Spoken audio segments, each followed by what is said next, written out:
Assalamualaikum warahmatullahi wabarakatuh. Salam sejahtera bagi kita semua. Sebelum memulai pembelajaran hari ini, marilah kita bersama-sama berdoa di dalam hati menurut agama dan kepercayaan kita masing-masing. Berdoa dimulai. Selesai. Selamat datang di pembelajaran matematika. Apa kabar kalian semua? Semoga kita semua diberi kesehatan. Perkenalkan, nama kakak Nur Aisyah Sapitri, mahasiswa UIN Antasari, jurusan Pendidikan Matematika. Di video ini nanti kita akan belajar tentang operasi dan sifat-sifat operasi perkalian pada bilangan bulat. Kemudian kita juga akan belajar menyelesaikan permasalahan kontekstual yang berkaitan dengan operasi perkalian pada bilangan bulat. Sebelum itu, kalian tonton dulu ya video yang ini tentang operasi penjumlahan dan pengurangan pada bilangan bulat. Operasi penjumlahan dapat kita gunakan untuk menentukan konsep operasi perkalian. Mari kita tentukan konsep perkalian dengan memahami permasalahan nyata berikut. Contoh, pernahkah kalian melihat resep dokter yang bertuliskan 3 kali 1? Nah, 3 kali 1 itu artinya bahwa pasien tersebut sebaiknya meminum obat sebanyak 3 kali dalam sehari. Nah, dengan kata lain, 3 kali sehari itu sama dengan 3 kali 1 hari.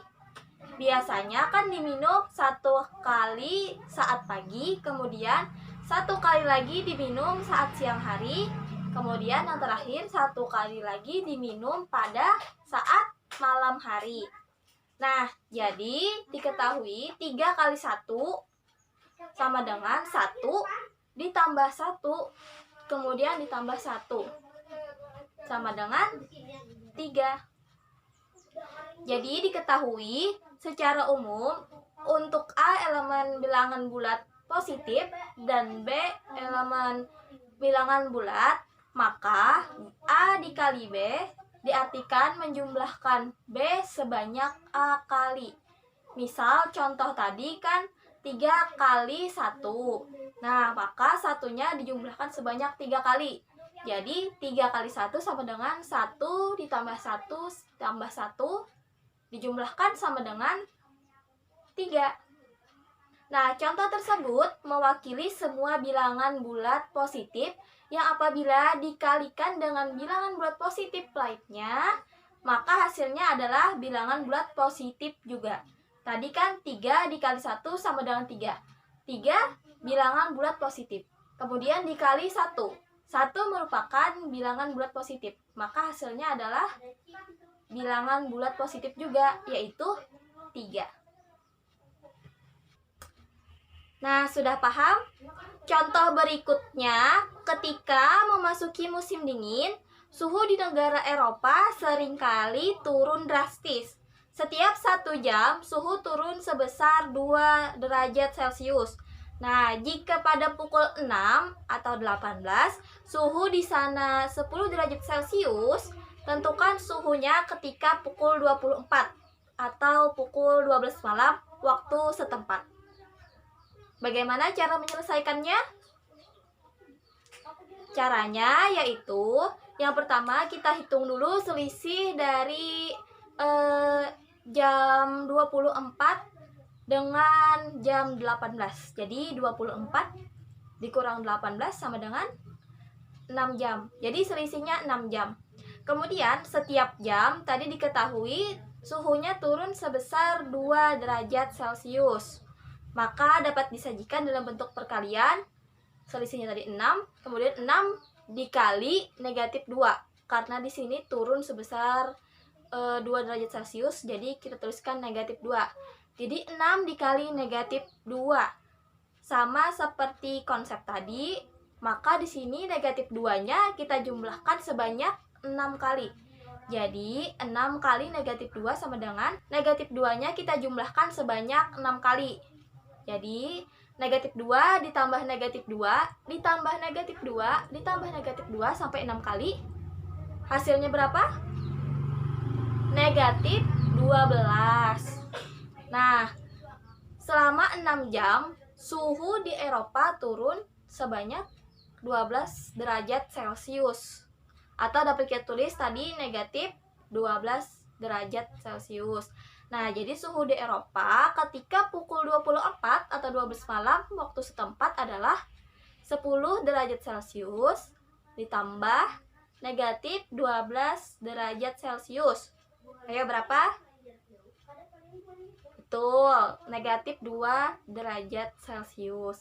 Nah, jika seperti ini dapat dihitung dengan menggunakan garis bilangan ya, seperti yang sudah kalian pelajari di video sebelumnya tadi. Oke, nah contoh tersebut mewakili semua bilangan bulat positif yang apabila dikalikan dengan bilangan bulat negatif lainnya, maka hasilnya adalah bilangan bulat negatif. Jadi secara singkatnya bahwa apabila bilangan bulat positif dikali bilangan bulat positif, hasilnya adalah bilangan bulat negatif. Nah, hal ini juga berlaku kebalikannya, yaitu semua bilangan bulat negatif apabila dikalikan dengan bilangan bulat positif, maka hasilnya adalah bilangan bulat negatif juga. Jadi misalkan bilangan bulat negatif dikali bilangan bulat positif sama dengan bilangan bulat negatif, karena berlaku sifat komutatif atau pertukaran pada operasi bilangan bulat. Sampai di sini paham? Nah, sifat lain yang ada pada operasi perkalian untuk sembarang bilangan bulat A, B, dan C berlaku. Yang pertama, sifat komutatif atau pertukaran. Nah, ini bisa kita tuliskan A dikali B sama dengan B dikali A. Jadi hasilnya itu sama meskipun ditukarkan. Kemudian sifat yang kedua yaitu sifat asosiatif atau pengelompokan, yaitu di dalam kurung A dikali B kemudian dikali C itu hasilnya sama dengan A dikali di dalam kurung B dikali C. Kemudian sifat ketiga yaitu distributif atau penyebaran. Di sini ada dua macam, yaitu perkalian terhadap penjumlahan. Bisa dituliskan A dikali dalam kurung B ditambah C sama dengan dalam kurung A dikali B ditambah dalam kurung A ditambah C. Kemudian perkalian terhadap pengurangan yaitu A dikali dalam kurung B dikurang C itu hasilnya sama dengan dalam kurung A dikali B dikurang dalam kurung A dikali C. Nah, melalui sifat distributif perkalian terhadap penjumlahan yang tadi dapat kita ketahui bahwa sembarang bilangan bulat negatif apabila kita kalikan dengan bilangan bulat negatif lainnya, hasilnya adalah bilangan bulat positif. Bagaimana caranya? Mari kita buktikan. Nah, kita dapat buktikan dengan menggunakan hukum distributif perkalian terhadap penjumlahan. Rumusnya tadi A dikali dalam kurung B tambah C. Kan? Sama dengan A dikali B kemudian ditambah dalam kurung A dikali C. Kita tuliskan dulu itu. Kemudian A tadi kan bilangan bulat negatif, kita contohkan gitu ya. Jadi A sama dengan negatif A, kemudian C-nya bilangan bulat negatif dari B. Jadi C sama dengan negatif B. Sedangkan B tetap ya, B adalah bilangan bulat positif B. Jadi B sama dengan B. Nah, kemudian kita ganti, kita masukkan yang tadi. Jadi kita ubah jadi A kita ganti menjadi negatif A, kemudian B menjadi B tetap, C kita ubah menjadi negatif B. Jadi negatif A dikali dalam kurung B ditambah negatif B sama dengan dalam kurung negatif A dikali B kemudian ditambah dalam kurung negatif A dikali negatif B. Tuh. Nah, sudah kita pelajari kan, kalau B dikurang B sama dengan 0. Jadi kita ubah menjadi negatif A dikali 0 sama dengan negatif A dikali B ditambah negatif A dikali negatif B. Selanjutnya, negatif A dikali 0. Nah, di sini bilangan apapun apabila dikalikan dengan 0, maka hasilnya adalah 0. Jadi negatif A dikali 0 sama dengan 0. Jadi kita ubah ya menjadi 0. Kemudian sama dengan yang di sebelah ininya tetap negatif A dikali B ditambah negatif A dikali negatif B. Kemudian bilangan bulat negatif dikali bilangan bulat positif, kan hasilnya bilangan bulat negatif. Jadi bisa kita tuliskan negatif A dikali B itu sama dengan negatif AB. Jadi bisa kita tuliskan 0 sama dengan negatif AB ditambah negatif A dikali negatif B. Selanjutnya di kedua ruasnya kita tambahkan dengan AB. Jadi ruas sebelah kanan dan kirinya sama-sama kita tambahkan AB. Sehingga 0 ditambah AB sama dengan AB. Jadi kita tuliskan AB sama dengan negatif AB ditambah AB, kemudian ditambah negatif A dikali negatif B. Nah, di sini negatif AB ditambah AB sama dengan 0. Jadi 0 tidak kita tuliskan ya. Sisanya AB sama dengan negatif A dikali negatif B. Kita tukarkan bisa ya. Jadi negatif A dikali negatif B sama dengan AB. Nah, bisa kita ketahui negatif A di sini adalah bilangan bulat negatif. Kemudian dikalikan dengan negatif B, yaitu bilangan bulat negatif. Hasilnya adalah AB yang merupakan bilangan bulat positif. Jadi bilangan bulat negatif dikali bilangan bulat negatif sama dengan bilangan bulat positif. Sudah paham? Nah, di sini kita mendapatkan 4 konsep atau 4 perkalian, yaitu bilangan bulat positif dikali bilangan bulat positif sama dengan bilangan bulat positif. Kemudian bilangan bulat positif dikalikan bilangan bulat negatif sama dengan bilangan bulat negatif. Kemudian sebaliknya, yaitu bilangan bulat negatif dikalikan bilangan bulat positif sama dengan bilangan bulat negatif. Nah, bilangan bulat negatif dikalikan dengan bilangan bulat negatif sama dengan bilangan bulat positif. Diingat ya. Baiklah, untuk lebih memahaminya silahkan kalian kerjakan tugas ini. Tugasnya yang pertama, Endang adalah anak yang rajin menabung. Setiap minggu dia selalu menabung Rp20.000. Jika Endang menabung selama 7 minggu secara berturut-turut, berapa banyak uang tabungan Endang dalam 7 minggu? Dikerjakan sesuai dengan video yang kita pelajari hari ini ya. Kemudian soal yang kedua yaitu melengkapi tabel. Tabel yang pertama yaitu tabel tentang sifat komutatif dan asosiatif operasi perkalian. Nah, yang tabel kedua yaitu tentang sifat distributif terhadap penjumlahan. Tabel ketiga yaitu tabel sifat distributif terhadap pengurangan.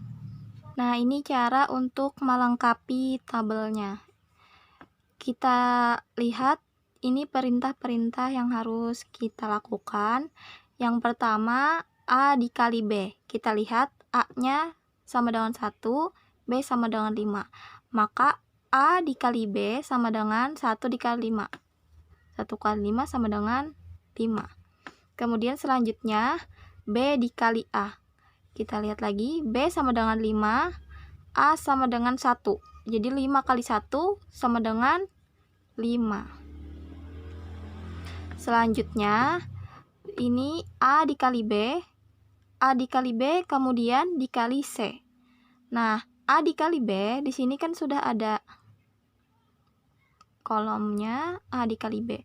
Jadi langsung saja ini A dikali B ini yaitu 5 dikalikan C yaitu 4. Jadi 5 dikali 4 sama dengan 20. Selanjutnya B dikali C. Kita lihat lagi di sini. B sama dengan 5, C sama dengan 4. Jadi 5 dikali 4 sama dengan 20. Nah, kita hitung lagi yang ini. A dikali B dikali C. Kita hitung yang di dalam kurung dulu. B dikali C. B dikali C kan ini ada kolomnya. Jadi langsung kita lihat di sini aja. 20. B dikali C sama dengan 20. Jadi A dikali 20. A-nya adalah 1. Jadi 1 dikali 20 sama dengan 20. Nah, apabila tabel yang ini A dikali B hasilnya sama dengan tabel B dikali A, yang ini dengan yang ini, apabila sama hasilnya, maka terbukti bahwa operasi perkalian ini memiliki sifat sifat komutatif. Nah, di sini kan sama hasilnya 5, kemudian di sini 5. Jadi terbukti komutatif. Kemudian apabila kolom yang ini hasilnya itu sama dengan kolom yang sebelah sini, maka terbukti operasi perkalian dapat bersifat atau memiliki sifat asosiatif.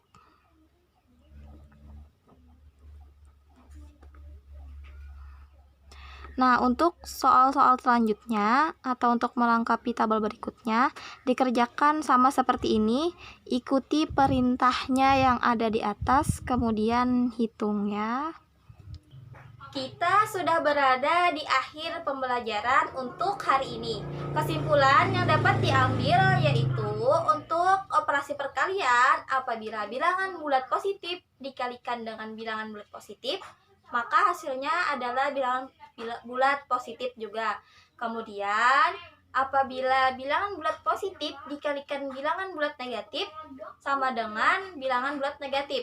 Sebaliknya bilangan bulat negatif dikalikan bilangan bulat positif, hasilnya sama dengan bilangan bulat negatif. Yang terakhir, bilangan bulat negatif dikali bilangan bulat negatif sama dengan bilangan bulat positif. Oke, untuk judul materi berikutnya yaitu tentang faktor bilangan bulat dan bilangan prima. Jangan lupa belajar ya. Terima kasih telah menonton video kakak. Wassalamualaikum warahmatullahi wabarakatuh. Sampai jumpa lagi. Dah.